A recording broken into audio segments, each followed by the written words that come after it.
and the fabric is woven together by the vote. Let me repeat it. It is a fabric of 1.5 billion people, and it is woven together by the vote. Everything that we see, in fact, this house where I'm standing today, the Loksabha, Rajya Sabha, Vidhan Sabhas across the country, Panchayats across the country, none of them would exist if the vote did not exist. We talk with great pride about HAL, BHEL, ONGC, Tejas, Chandrayaan. We have a list of things we say. Not one of those would exist without the vote.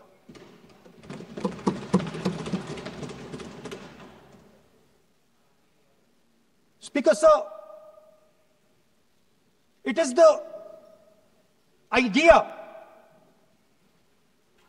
that every thread, every person in the Union of India is equal that disturbs my friends in the RSS.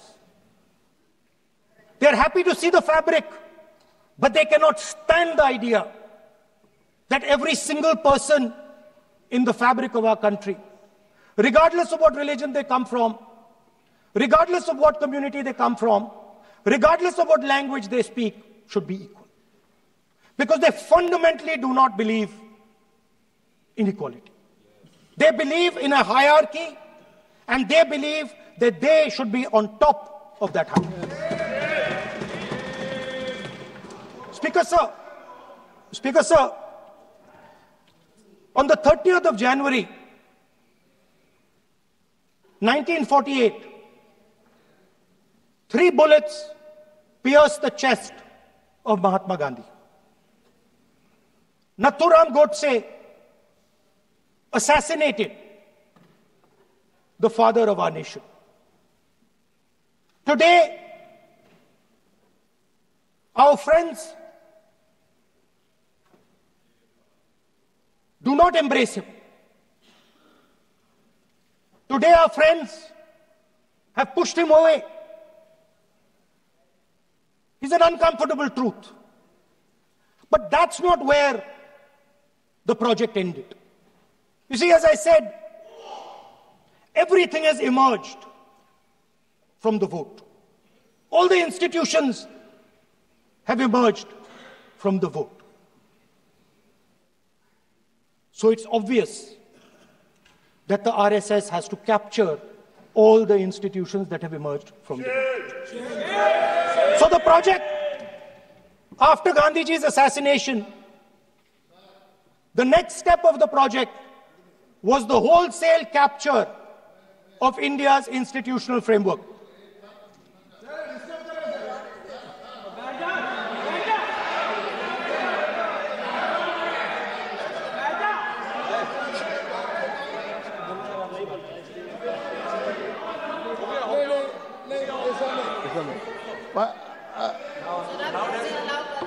So what is this, sir?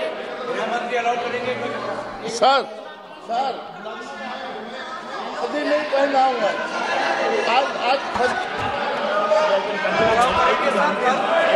I'm doing relax. मैं बुलाता हूँ please बैठिए So please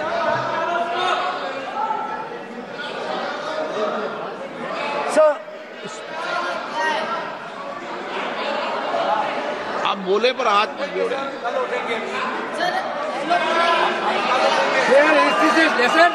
Sir, these are uncomfortable truths, but they have to be spoken.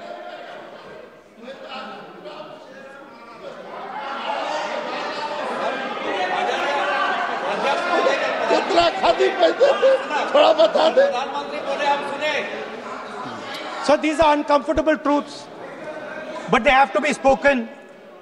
My friends don't like the connections I'm making. They're disturbed by them. It's obvious. Speaker, sir, so after the father of the nation was assassinated his vision of an equal India, of an India where institutions belong to the people, had to be destroyed. And so the process started, and the RSS attempted to capture one institution after the other. And I will give some examples so that it is crystal clear that this is the case. Everybody knows how vice chancellors are placed on top of Indian universities today. Every single person knows this. You go to any university, you speak to any youngster in India, he will tell you that it does not matter whether the professor has qualifications, it does not matter whether the professor has a scientific temperament. The only thing that matters is the professor belongs. माननीय सदस्य, एक minute, माननीय सदस्य, चुनाव सुधारों पर चर्चा हो रही है। सर ये मैं उसी पे कर रहा हूँ सर। आप किसी भी संगठन का नाम जो इस हाउस में उसका नाम ले लें। एलओपी है तो इसका मतलब ये नहीं है। एलओपी का मतलब नहीं, आप जनरल बात बोलो। आप राष्ट्रपति भाषण में बोलिए जनरल बात। सर हम लोग सुनना चाहते हैं। सर स्पीकर सर, हम लोग सुनेंगे शांति से। हम लोग शांति से सुनना चाहते हैं और ये आप लोग सुनिए ना क्या कहना चाहते हैं। धमकी देंगे आप? हम लोग सुनने के लिए बैठा है। अभी तक नेता प्रतिपक्ष एक शब्द चुनाव सुधार का अभी तक आया ही नहीं है। संसदीय कार्य मंत्री बोल रहे हैं। मैं स्पीकर का परमिशन से ही बोल रहा हूँ। हम सुनने के लिए बैठे हैं। अरे हम सुनने के लिए बैठे हैं। नेता प्रतिपक्ष चुनाव सुधार के लिए जो सुझाव देंगे सुनने के लिए तो हम बैठे हैं, लेकिन चुनाव सुधार को नहीं बोलते हुए कहा जो इस सदन से कोई वास्ता नहीं, जो संगठन उसका कहानी किसी और का बोलना ये कोई उचित नहीं है। समय बहुमूल्य है, समय का मर्यादा भी है, सबका सब यहाँ सुनने के लिए बैठे हैं और ये समय बहुत कीमती है। इसलिए हर एक पल अच्छा शब्दों का कोई अच्छा ज्ञान दे, सुझाव दे, सुनने के लिए हम लोग बैठे हैं। मेरा एक सीमित अनुरोध है नेता प्रतिपक्ष से, आप विषय पर ही रहिए। हम लोग सब बैठे हैं, गृह मंत्री जी भी सुनने के लिए बैठे हैं, लेकिन आप विषय पर नहीं बोलेंगे तो जो विषय तय किया गया है उसका क्या मतलब है। अगर चुनाव सुधार पर ही नहीं बोलेंगे तो फिर इतना समय सबका क्यों बर्बाद करना चाहते हैं नेता प्रतिपक्ष। Should I leave? Then you speak. He wanted you. Should I leave? You speak then. You speak. What is it? You are parliamentary affairs minister. You are a parliamentary affairs minister. You are disturbing the lobby.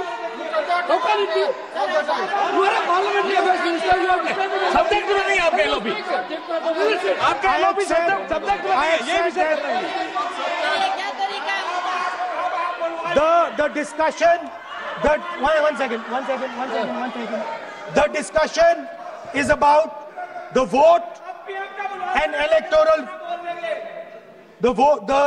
The discussion is about the vote. एक minute sir मुझे बोलने नहीं दीजिए।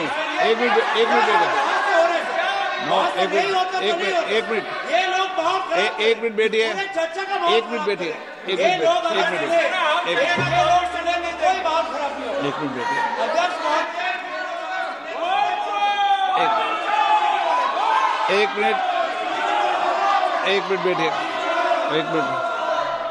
माननीय सदस्य में बैठे बैठे अनऑफिशियली बोल रहे हैं, उस विषय बोल रहे हैं।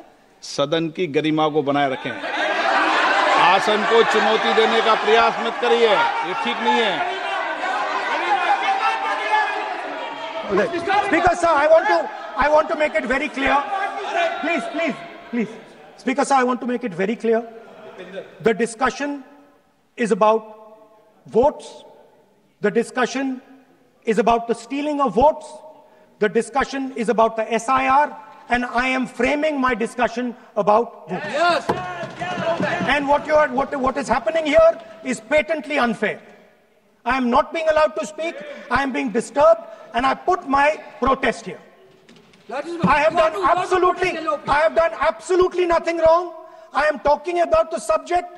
In order to capture the vote, you have to capture institutions. I am saying that institutions of India are captured, and I will come to the point which is Election Commission is captured. So the project of the RSS was to capture the institutional framework of the country.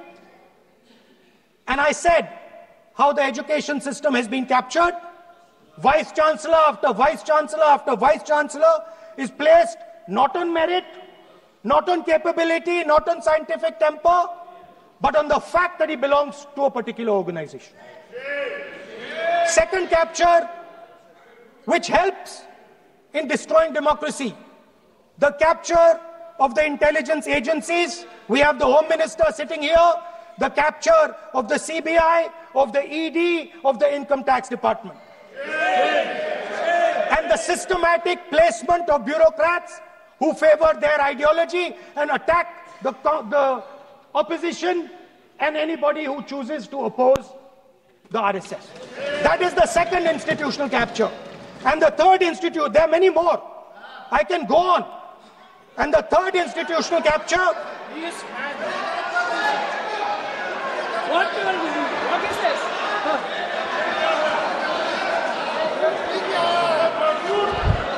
Mr. Minister. मानिए please मानिए. It has become solid.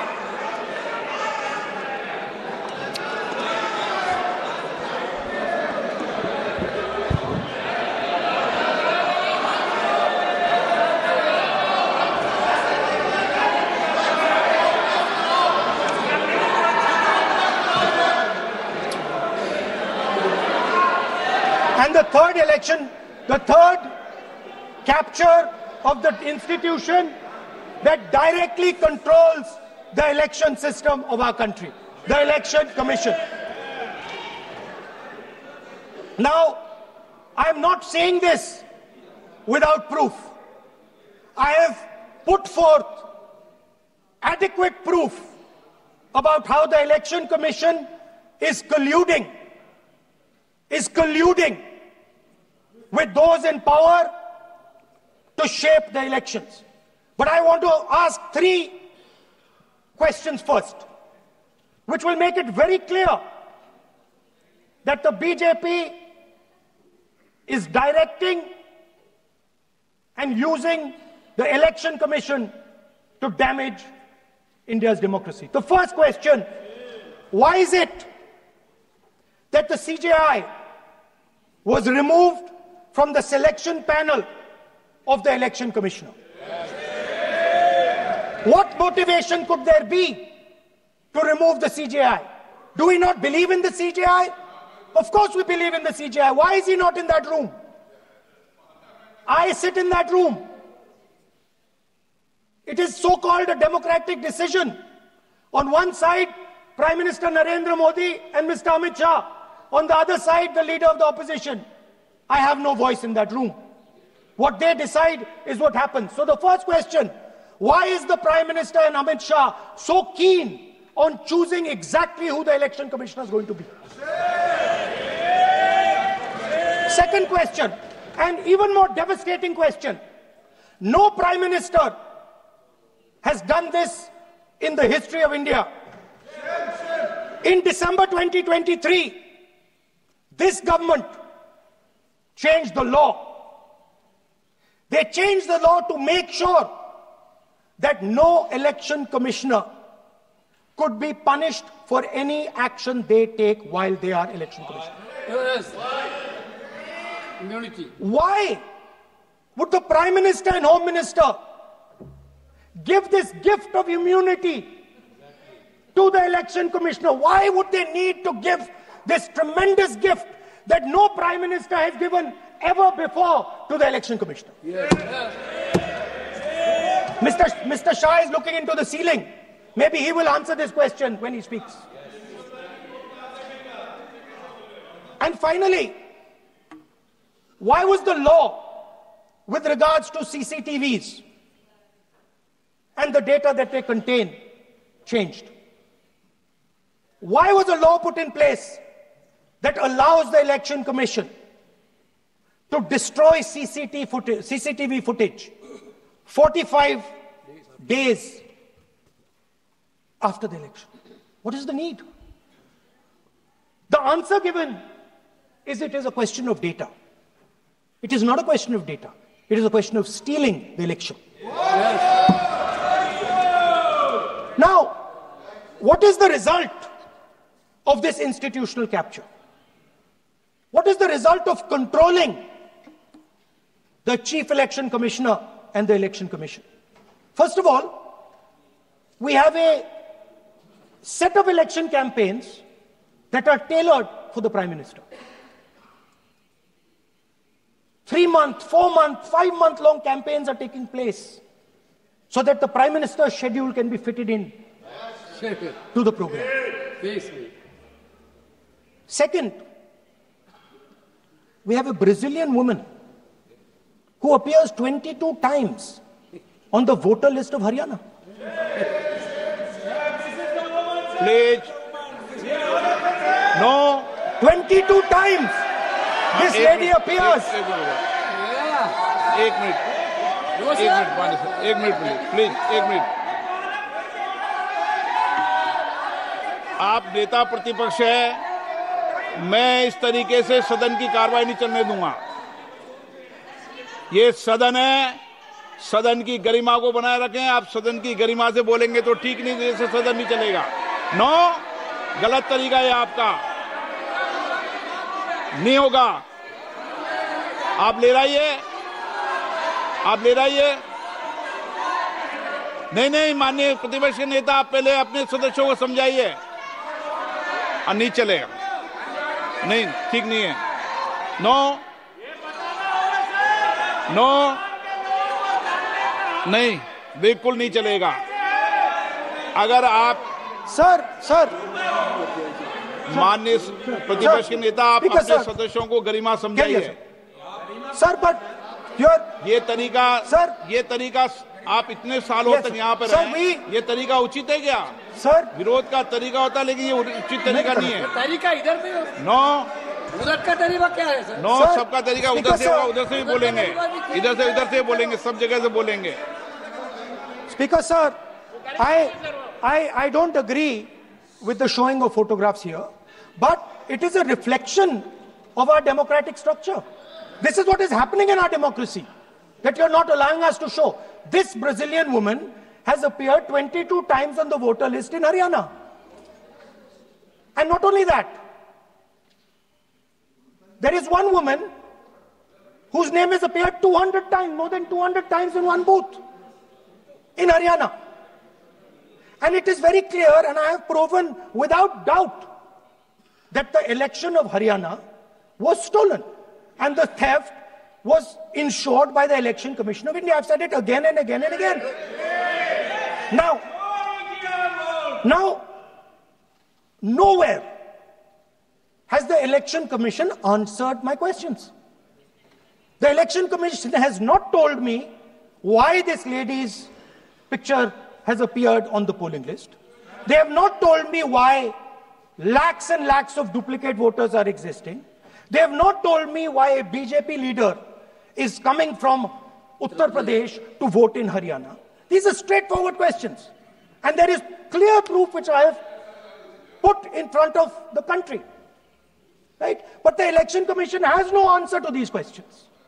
And that is the result of the complete capture of the Election Commission by the people across the aisle.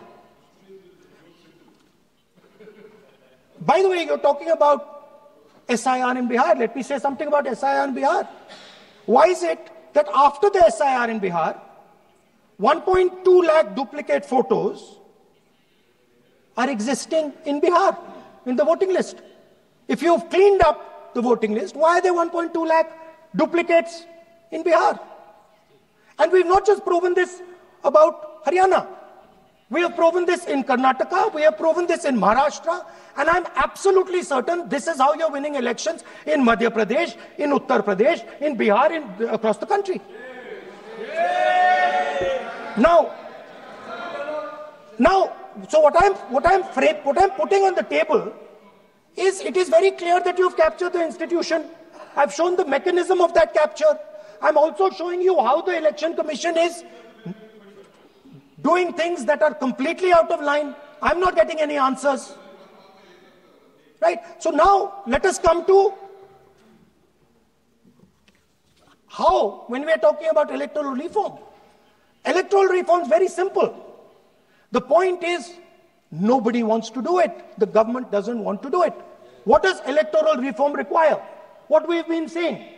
Number one, give machine-readable voter lists to all political parties 1 month before the election. That's the first step. The second step is take back the law that allows the destruction of CCTV footage. Very simple, not difficult. While you're doing that, also tell us what is the architecture of the EVM. Give us access to the EVM. Let our experts go and see what is inside the EVM. Till today, we have not had access to the EVM. We are not shown the architecture.